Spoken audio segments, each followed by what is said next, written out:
नमस्कार, स्वागत है आपका। आपके साथ मैं आकांक्षा राजपूत। हल्द्वानी में रेलवे की जमीन पर अवैध कब्जे का मामला तो आपको पता ही होगा। मामले में आज सुप्रीम कोर्ट में सुनवाई हुई। दोनों पक्षों की दलीलों को सुनने के बाद सुप्रीम कोर्ट ने 7 फरवरी तक बुलडोजर कार्रवाई पर रोक लगा दी है। मामला कोर्ट में, लिहाजा अभी इस पर टिप्पणी करना उचित नहीं है। लेकिन एक सवाल जो सबसे जरूरी है कि आखिर ये अतिक्रमण हुआ ही क्यों? आम लोग जो आज जमीन पर दावा पेश कर रहे हैं, उन्होंने दूसरे की जमीन पर घर क्यों बनाए? रेलवे जो आज जमीन पर अवैध कब्जे की बात कर रहा है, जब उनकी आंखों के सामने अवैध कब्जा हो रहा था तभी आपत्ति क्यों दर्ज नहीं की? सिस्टम में बैठे तमाम अफसरों ने सरकारी जमीन पर निर्माण की इजाजत क्यों दी? और सबसे बड़ा सवाल उन नेताओं से जो आज इस अतिक्रमण का विरोध और समर्थन कर रहे हैं, उन्होंने अवैध कब्जे के दौरान लोगों को क्यों नहीं रोका? तो खास पैनल के साथ इसी मुद्दे पर चर्चा करेंगे, लेकिन उससे पहले एक रिपोर्ट आपको देखनी चाहिए।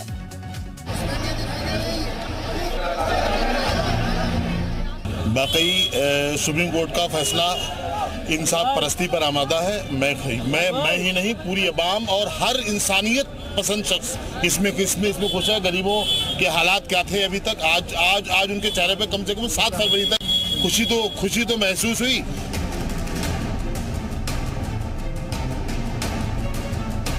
बहुत खुशी की बात है कि सुप्रीम कोर्ट ने हमारे हक में फैसला दिया है। पिछले 10 दिनों से हम काम पर नहीं गए हैं, हमारे घर में चूल्हे नहीं जल रहे थे, हमारी माँ बहनें भाई सब परेशान थे।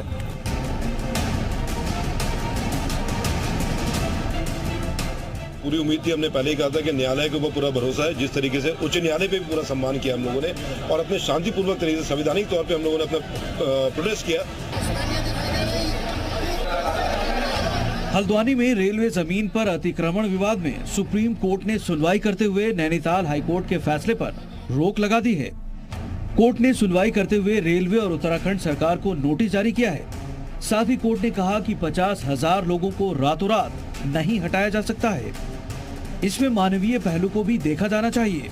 जिस तरीके की कोर्ट के ऑब्जर्वेशंस थे, रिहैबिलिटेशन की बात कही गई और अन्य बातें कही गई, तो उस तरीके से लग रहा है कि कोर्ट इसमें जो है कोई एक ऐसा रास्ता निकालना चाहती है कि जिससे कि अपना रेलवे की भी समस्या का समाधान हो जाए और जो वहां पे 60-70 साल से ऑक्यूपेंट्स रह रहे हैं उनको भी कुछ ना कुछ राहत मिल जाए।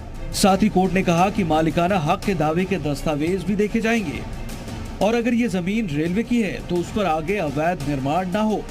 सुप्रीम कोर्ट में जब सुनवाई शुरू हुई तो याचिकाकर्ता के वकील ने कहा कि रेलवे जमीन को अपनी जमीन बताती रही है, जबकि यहाँ पर स्थानीय लोग आजादी से पहले से ही रहते आए हैं। म्यूनिसिपल रिकॉर्ड में भी स्थानीय लोगों के नाम दर्ज हैं, तो कैसे रेलवे इसे अपनी जमीन बता सकता है? जिसके जवाब में additional solicitor general Aishwarya Bhati ने कहा कि बिना सीमांकन के अवैध कब्जा नहीं करार दिया गया है। उस पर हमारा पहले से ही ये मानना था कि चूंकि न्यायालय का मामला है, न्यायालय जो भी आदेश करता उसके साथ हमारी सरकार उस पर आगे कार्रवाई करती, आगे काम करती। हम न्यायालय के रुख पर ही थे। न्यायालय जो भी आदेश करेगा वो हमेशा हमें मान्य होगा।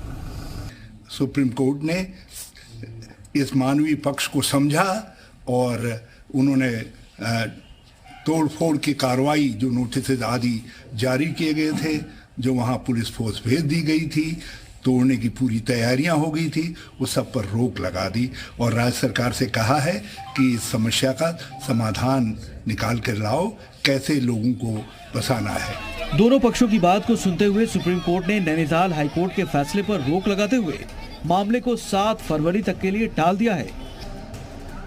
ब्यूरो रिपोर्ट, जी मीडिया।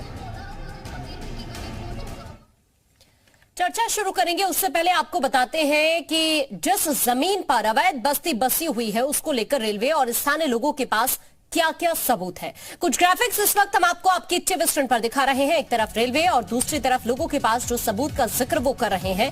आखिरकार क्या क्या सबूत है? रेलवे की बात करें तो साल 1959 का नोटिफिकेशन, पट्टे पर मिली जमीन के पेपर्स और साल 1971 का रेवेन्यू रिकॉर्ड, हाउस टैक्स का बिल, इसके अलावा 2017 का लैंड सर्वे भी है। उधर लोगों की अगर बात करें तो यहाँ पर हम आपको दिखा रहे हैं वोटर कार्ड है, आधार कार्ड है, राशन कार्ड भी इन लोगों के पास है।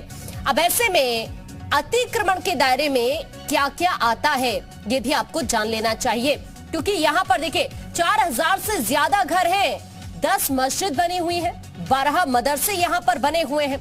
4 मंदिर बने हुए हैं, 4 सरकारी स्कूल यहाँ पर बने हुए हैं, 11 निजी स्कूल यहाँ पर बने हुए हैं, एक बैंक भी है, 2 पानी के टैंक्स भी हैं, एक सरकारी स्वास्थ्य केंद्र भी है, इंदिरा नगर, ढोलक बस्ती, गफूर बस्ती। और ये हम आपको इस वक्त ये तमाम वो चीजें दिखा रहे हैं जो यहाँ पर इस वक्त बनी हुई हैं। अब सबसे पहले खास मेहमान तो हमारे साथ जुड़ेंगे, लेकिन उससे पहले हमारे सहयोगी रामानुज इस वक्त हमारे साथ जुड़ रहे हैं, क्योंकि आज जो सुप्रीम कोर्ट का आदेश सामने आया है उसके बाद यहाँ के लोग कितने खुश हैं, कितनी बड़ी राहत के तौर पर इसे देख रहे हैं, सीधा रामानुज से जानते हैं। रामानुज, यहाँ पर कुछ लोग आपके पास दिख रहे हैं, इनसे बात करिए जरा। ये कितना बड़ा मौका है इनके लिए, एक बहुत बड़ी राहत इन्हें मिली है, जरा जानिए। आप बिल्कुल सीधे तौर पर जो हल्द्वानी के लोग हैं, जो जिन्होंने प्रोटेस्ट किया था, जो अपनी मांग को लेकर आंदोलन कर रहे थे, उन्हीं से जान लेते हैं। सर सबसे पहले आखिर आज के फैसले से कितना खुश है? देखिए, मैं स्वागत करता हूं फैसले का और बहुत बहुत धन्यवाद करता हूं सुप्रीम कोर्ट का। और इस न्याय पे भरोसा था सब गरीब को कि कहीं तो न्याय मिलेगा, और उच्च न्यायालय के फैसले का भी हमने सम्मान किया था। न्यायालय की लड़ाई न्यायालय में लड़ी जाती है, लेकिन यहाँ की प्रदेश सरकार से एक शिकायत है कि ये मसला कोर्ट से पहले भी निपटाया जा सकता था अगर ये पक्षकार बनती है, अगर स्टेट गवर्नमेंट और यहाँ की नगर निगम। तो आप लोग सरकार से चाहते थे, लेकिन खुश है फैसले से। आप बताइए मैम, सामने आइए, इस फैसले से कितना खुश है? अभी तो राहत मिली है और क्या नाम है, जरा थोड़ी टेंशन कम हुई है, और आगे जो है दिल का वो है कि आगे भी फैसला हमारे ही हक में होगा। उम्मीद है, भरोसा है, और क्या नाम है, इसी भरोसे के उस पर मैं धन्यवाद करना चाहूंगी एटीएम कोर्ट का, और फैसला जो आएगा वो हमारे हक में आएगा। आप क्या कहती हैं? मेरा ये कहना है कि जो फैसला आया इसका हम सम्मान करते हैं, पर हमारा ये कहना है कि जो राज्य सरकार है उसको जो है बनफलपुरा वासियों का जो मामला है इसको अपने हाथ में लेना चाहिए और पैरवी करनी चाहिए। कहीं न कहीं खुश है आप लोग? जी, हम खुश हैं निश्चित तौर पर, लेकिन ज़रूरत यह है कि जो राहत मिली है, जो जनता की लड़ाई है, जो सरकार को, उत्तराखंड सरकार को एक पार्टी बनके इन लोगों का जो बंदोबस्त है वो करना चाहिए। लेकिन फैसले से खुश है? हाँ, फैसले से खुश है, लेकिन अभी जरूरत है और लड़ने की और अपनी चीज़ को आगे बढ़ाने की। सर, आप फैसले से खुश हैं? हाँ जी सर, हम इस फैसले से बहुत खुश हैं। हमने सुप्रीम कोर्ट का हम आभार व्यक्त करते हैं कि उन्होंने हमारे हित में ये फैसला दिया है। फिलहाल फैसला नहीं है, मतलब एक हमें तारीख मिल गई है, उसके लिए आप सुप्रीम कोर्ट का बहुत बहुत धन्यवाद। राहत मिली है तो भी कम से कम तो खुशी है। बिल्कुल, भाई पक्का फैसला नहीं, थोड़े दिन की राहत मिल गई है। राहत मिली है, खुश तो थोड़े दिन की, हाँ खुश है इससे। तो देखिए, जो भी फैसला है एक तरह से सुप्रीम कोर्ट का, उसको लेकर के जो स्थानीय लोग हैं, कम से कम उनके आज तो चेहरे खिले हुए हैं और इस बात पे खुशी जता रहे हैं कि जो भी सुप्रीम कोर्ट का फैसला आया है उससे उनको कम से कम राहत तो जरूर मिली है। बिल्कुल, एक बड़ी राहत के तौर पर इसे जरूर देखा जा रहा है रामानुज। लेकिन जिस बात का जिक्र किया जा रहा है कि करीब करीब 50 साल पुराना है, जिस तरह के आरोप लग रहे हैं, ये कब्जा जो यहाँ पर किया गया है, सवाल उन सभी लोगों पर उठता है, चाहे वो नेता हो, चाहे वो अफसर हो, कि अगर इस तरह की चीजें हुई हैं, चाहे वो रेलवे हो, पहले क्यों एक्शन नहीं लिया गया? इतनी बड़ी संख्या में लोग यहाँ पर रह रहे हैं, 50,000 से ज्यादा लोग यहाँ पर अभी रहते हैं, 4,000 से ज्यादा परिवार स्टे करते हैं।